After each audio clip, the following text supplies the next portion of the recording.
Hi, this is Mandy Wildman, and this is a continuation of the Scraps to Sales Building an Etsy Shop That Shines course. And today we're going to talk about setting up your finances in Etsy. So here's your shop. Well, here's my shop, but here's a shop.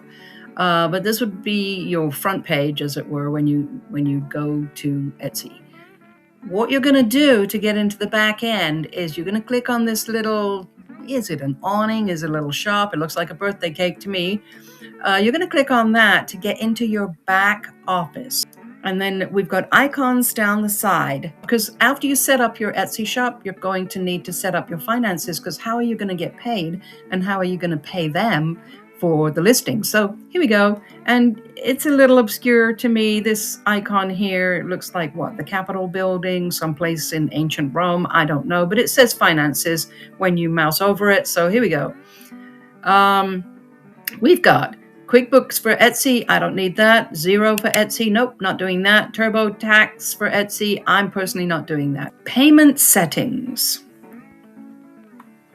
So it's going to ask you what your bank details are. How is Etsy going to pay you? And it's not going to let me go in because I have to put my account number in. They're probably not going to do that, but it's pretty self-explanatory.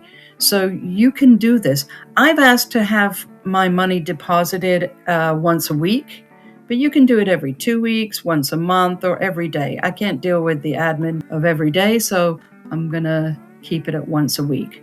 Currency. For me, it's dollars. For some of you, it's euros, or Australian dollars. So you're going to enter whatever currency you use. Sales tax. Sales tax is cool in Etsy because Etsy figures out the sales tax based on the buyer shipping address and, of course, where you're shipping from, which is your home or your office or your shop or whatever. But they figure it out. You really don't have to do anything or set up anything special and fancy here. We did currency. Billing. Etsy wants to get its money for the fees that it takes. Remember, we've gone over this in a previous segment of this course. Your fees are going to come to about 10%, a little bit less than 10%. Let's say 10%. Again, you can edit this. I'm not going to do that right now because I don't need to. So there you have that. It's got your address. I'm probably not going to go there, but you're going to need to go in and fill this out. Just follow step by step. But where you'll find this is here. Payment account, where you're paying from, your monthly statements, and your payment settings. Let's go to monthly statements for a second. Let's go to December 2025 so you can see some numbers. I had the shop closed for about, I'd say, half the month. I have a $10 fee there because I have subscribed to Etsy Plus. They give you a few extra things and some free listings and so on. And I don't know, I probably won't keep it because I'm not really using it. So there you have it, but it was an experiment. And here are the listing fees. Remember, 20 cents lasts for 4 months. And let's see, did I get any money? Yes, I did. Yes, I sold a wedding dress for $388 or $390.